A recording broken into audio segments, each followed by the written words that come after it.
বাংলাদেশে কি সত্যি সত্যি একটা বড় ভূমিকম্প আসছে? এই প্রশ্নটা তো আমাদের সবার মাথাতেই ঘোরে, তাই না? কিন্তু এইসব গুজব, এইসব আতঙ্কের বাইরে গিয়ে বিজ্ঞান আসলে কি বলে? আজকের এই আলোচনায় আমরা ঠিক এটাই দেখব। কোনো জল্পনা কল্পনা নয়, সরাসরি ডেটা আর গবেষণা ঘেঁটে আমরা বোঝার চেষ্টা করব ঝুঁকির আসল চেহারাটা কেমন আর বিজ্ঞান আমাদের ঠিক কতটুকু পথ দেখাতে পারে। তো সবার মনে যে প্রশ্নটা সবার আগে আসে সেটা হলো ঠিক কবে, কোন তারিখে, কোন সময়ে বাংলাদেশে একটা বড় ভূমিকম্প হবে। এটা খুবই স্বাভাবিক একটা প্রশ্ন আর ভীষণ জরুরিও বটে। কিন্তু জানেন, এই একটা প্রশ্নের উত্তর দেওয়াই কিন্তু বিজ্ঞানের জন্য সবচেয়ে বড় চ্যালেঞ্জগুলোর একটা। আর এর সহজ উত্তরটা হলো এর কোনো সুনির্দিষ্ট উত্তর দেওয়া সম্ভবই না। হ্যাঁ, এটাই হচ্ছে প্রথম আর সবচেয়ে জরুরি বৈজ্ঞানিক সত্যিটা। আজ পর্যন্ত পৃথিবীর কোনো বিজ্ঞানী, কোনো প্রযুক্তি ভূমিকম্পের নিখুঁত পূর্বাভাস দিতে পারেনি। কেউ যদি দিন তারিখ বলে দেয়, বুঝে নিতে হবে তিনি বিজ্ঞানী নন, তিনি হয়তো একজন জ্যোতিষী। আর বিজ্ঞান কিন্তু জ্যোতিষশাস্ত্রে বিশ্বাস করে না। তাহলে প্রশ্ন আসতেই পারে, বিজ্ঞানীরা তাহলে করেনটা কি? পূর্বাভাসই যদি না দিতে পারেন, তাহলে তাদের কাজটা কি? আসলে তারা কবে হবের মতো একটা অসম্ভব প্রশ্নের পেছনে না ছুটে বরং মনোযোগ দেন কিছু বাস্তবসম্মত প্রশ্নে। যেমন, ঝুঁকির মাত্রাটা ঠিক কতটা, কোন এলাকাগুলোতে ঝুঁকি সবচেয়ে বেশি, আর এটাই হলো সম্ভাবনার বিজ্ঞান। চলুন এই ব্যাপারটা একটু সহজ করে বোঝার চেষ্টা করি। তো বাংলাদেশের কাঁপুনিটা আসে কোত্থেকে? কেন কাঁপে এই মাটি?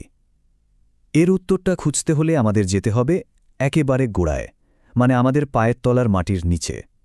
আমরা যে জায়গায় দাঁড়িয়ে আছি সেটা কিন্তু একটা আস্ত পাথরের মতো স্থির না, এটা আসলে বিশাল এক চলমান পাজলের একটা অংশ। আর এই অস্থিরতার মধ্যেই কিন্তু লুকিয়ে আছে ভূমিকম্পের আসল কারণটা। ভূগোলের বইয়েতে আমরা সবাই পড়েছি, তাই না? বাংলাদেশ আসলে দুটো বিশাল টেকটনিক প্লেটের ঠিক সংযোগস্থলের খুব কাছে। একদিকে ইন্ডিয়ান প্লেট, আরেকদিকে ইউরেশিয়ান প্লেট। ব্যাপারটা হলো, এই ইন্ডিয়ান প্লেটটা কিন্তু স্থির নেই। এটা ক্রমাগত উত্তর পূর্ব দিকে ধাক্কা দিচ্ছে আর ধীরে ধীরে ইউরেশিয়ান প্লেটের নিচে ঢুকে যাচ্ছে। ভাবুন একবার, কি প্রচণ্ড একটা সংঘর্ষ! এই ধাক্কাধাক্কির ফলেই কিন্তু তৈরি হয়েছে সুবিশাল হিমালয় পর্বতমালা, আমাদের কাছের শিলং মালভূমি আর ইন্দো বার্মা পর্বতশ্রেণী। আর এই বিশাল চাপের কারণে মাটির নিচে জমছে বিপুল পরিমাণ শক্তি, যা শুধু একটা সুযোগের অপেক্ষায় আছে বেরিয়ে আসার জন্য। এখন মনে হতে পারে, বছরে মাত্র কয়েক মিলিমিটারে আর কী হয়, আমাদের নখও তো এর চেয়ে দ্রুত বাড়ে। কিন্তু ব্যাপারটা এভাবে ভাবুন, এই ঘটনাটা কিন্তু আজ বা গতকাল থেকে হচ্ছে না, এটা চলছে লক্ষ লক্ষ বছর ধরে। ঠিক যেমন একটা প্লাস্টিকের রুলারকে যদি খুব আস্তে আস্তে বাঁকাতে থাকেন, কি হয়? শক্তি জমতে থাকে, তাই না? জমতে থাকে, জমতে থাকে, তারপর হঠাৎ ফট করে ভেঙে যায়।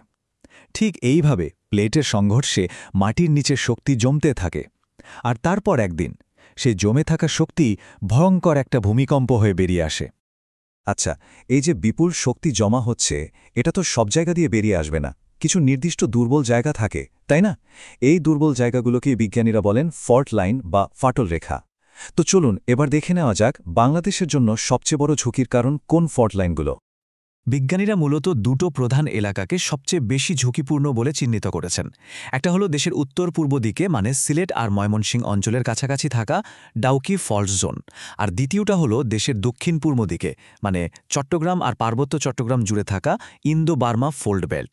এই দুটো জোনের মধ্যেই কিন্তু বড়সড় ভূমিকম্প ঘটানোর মতো শক্তি জমা আছে। ওকে, তো আমরা ঝুঁকির জায়গাগুলো চিনলাম, কিন্তু আসল প্রশ্ন তো থেকেই যাচ্ছে, একটা ভূমিকম্পের পর আবার কবে হতে পারে? আর এখানেই বিজ্ঞানীরা একটা বিশাল বড় ধাঁধার সামনে পড়েন। এই ধাঁধার উত্তরটা লুকিয়ে আছে দুটো জিনিসের মধ্যে। একটা হলো শক্তি জমার হার, যেটাকে বিজ্ঞানীরা বলেন স্লিপ রেট, আর অন্যটা হলো ভূমিকম্পের ফিরে আসার সময়। এই স্লিপ রেট জিনিসটা আসলে কি? চলুন খুব সহজ করে বুঝি। ধরুন একটা ফল্ট লাইনের দুই পাশের দুটো প্লেট একে অপরকে ঠেলে সরানোর চেষ্টা করছে, কিন্তু ঘর্ষণের জন্য ওরা আটকে আছে। এই যে সরতে চাওয়ার যে গতিটা, সেটাই হলো স্লিপ রেট। যতক্ষণ আটকে থাকছে ততক্ষণই শক্তি জমছে। তার মানে এই স্লিপ রেট যদি আমরা নিখুঁতভাবে মাপতে পারি, তাহলেই বোঝা যাবে কত দ্রুত শক্তি জমা হচ্ছে, আর সেটাই আমাদের বলে দিতে পারে পরবর্তী ভূমিকম্পটা ঠিক কত দূরে। কিন্তু সমস্যাটা ঠিক এখানেই। এই স্লাইডটা দেখুন, এটা ডাউকি ফল্টের স্লিপ রেট নিয়ে বিভিন্ন গবেষণার ফল দেখাচ্ছে। আর এখানেই আসল ধাঁধাটা। দেখুন একবার ডেটাগুলোর মধ্যে পার্থক্যটা। কোনো গবেষণা বলছে বছরে 1 থেকে 1.5 মিলিমিটার, আবার অন্য গবেষণা বলছে 7 থেকে 11 মিলিমিটার, মানে আকাশ পাতাল তফাত। এই যে অসীম অনিশ্চয়তা, এটাই কিন্তু নিখুঁত পূর্বাভাস দেওয়ার পথে সবচেয়ে বড় বাধা। তো এই যে এত ভিন্ন ভিন্ন হিসেব, এর মানেটা কি দাঁড়ায়? এর মানে শুধু কয়েকটা সংখ্যার এদিক ওদিক হওয়া না। এর মানে হলো পরের বড় ভূমিকম্পটা আসতে কি ৩৫০ বছর লাগবে নাকি ৩,৫০০ বছর লাগবে, সেই পুরো হিসাবটাই ওলটপালট হয়ে যায়। এই স্লাইডটা দেখলে ব্যাপারটা আরও পরিষ্কার হবে। দেখুন, যদি স্লিপ রেট হয় একদম কম, ধরুন বছরে ১ মিলিমিটার, মানে কচ্ছপের গতিতে, তাহলে একটা বড় ভূমিকম্পের জন্য শক্তি জমতে সময় লেগে যাবে প্রায় ৩,৫০০ বছর। কিন্তু স্লিপ রেট যদি ১০ গুণ বেশি হয়, মানে বছরে ১০ মিলিমিটার, খরগোশের মতো দ্রুত, তাহলে সেই একই শক্তি জমতে সময় লাগবে মাত্র ৩৫০ বছর। ভাবুন একবার, ১০ গুণ পার্থক্য। আর এটাই হলো বিজ্ঞানীদের জন্য আসল চ্যালেঞ্জটা। তবে এত অনিশ্চয়তার মধ্যেও একটা জিনিস কিন্তু একদম নিশ্চিত, আর সেটা হলো এই অঞ্চলে অতীতে বড় বড় ভূমিকম্প হয়েছে। এটা কোনো বানানো কথা না, এর শক্ত প্রমাণ আছে। বিজ্ঞানীরা মাটি খুঁড়ে, ঐতিহাসিক দলিলপত্র ঘেটে ১৫-১৬ শতকের দিকে একটা বড় ভূমিকম্পের চিহ্ন খুঁজে পেয়েছেন।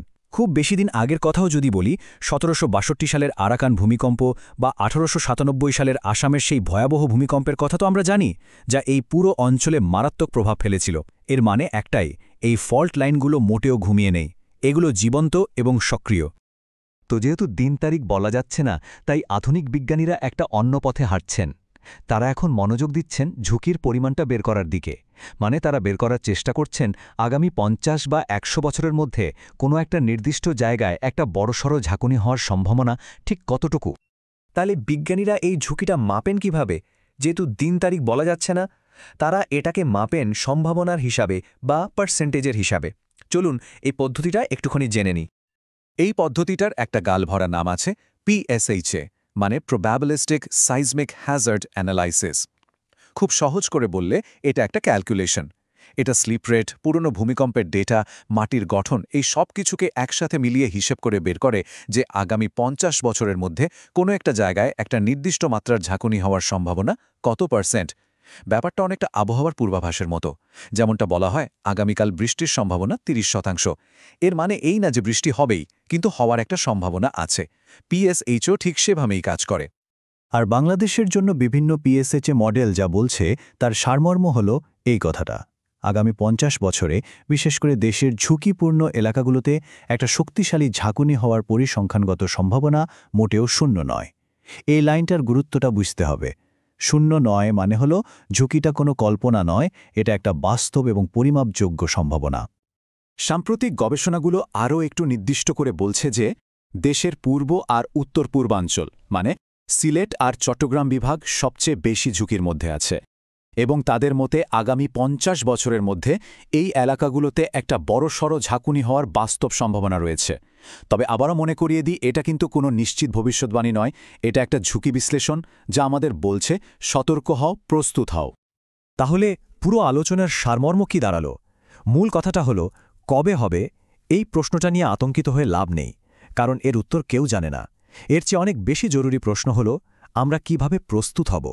কারণ ভূমিকম্পকে তো আমরা আটকাতে পারব না, কিন্তু ঠিকঠাক প্রস্তুতি নিলে এর ক্ষতি আমরা অনেকটাই কমিয়ে আনতে পারি। আর এই প্রস্তুতির ব্যাপারটা কিন্তু শুধু ফল্ট লাইনের আশেপাশের এলাকার জন্য না।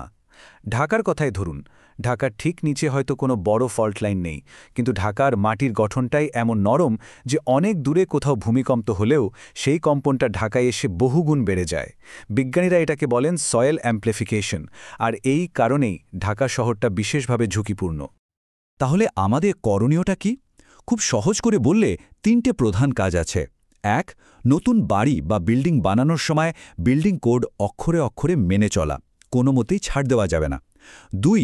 সবারই একটা জরুরি পরিকল্পনা তৈরি রাখা উচিত, মানে ভূমিকম্প হলে কি করতে হবে, কোথায় আশ্রয় নিতে হবে, সেই প্ল্যানটা আগে থেকেই করে রাখা। আর ৩. পুরনো আর ঝুঁকিপূর্ণ যে ভবনগুলো আছে সেগুলোকে আরও মজবুত করার ব্যবস্থা করা। শেষ কথা হলো, বিজ্ঞান কিন্তু আমাদের আয়নার মতো ঝুঁকির আসল চেহারাটা দেখিয়ে দিচ্ছে। এখানে কোনো লোকচুরি নেই। এখন প্রশ্নটা বিজ্ঞানীদের কাছে নয়, প্রশ্নটা আমাদের সবার কাছে। এই যে বৈজ্ঞানিক সত্যটা আমরা জানলাম, এটাকে সামনে রেখে আমরা কি ভবিষ্যতের জন্য সত্যি সত্যি প্রস্তুত হচ্ছি?